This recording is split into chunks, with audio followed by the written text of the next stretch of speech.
Buenos días, Laura. Laura, ¿has dormido bien? Hoy tenías un examen, ¿no?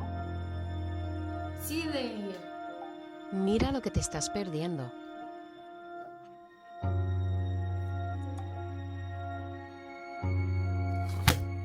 Solo será un momento.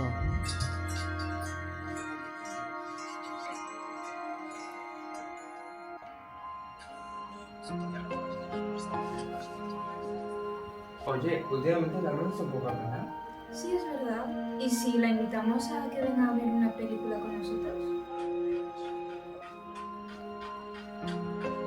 Laura, ven, siéntate con nosotros. No te puedes perder lo que está pasando. Conéctate. Tengo un problema ahí. Esta situación no puede seguir así. A partir de mañana, esto tiene que mejorar. No, Laura, por favor. Me necesitas para vivir. Buenos días, Laura, ¿cómo estás? Genial, papá, me llevas bien.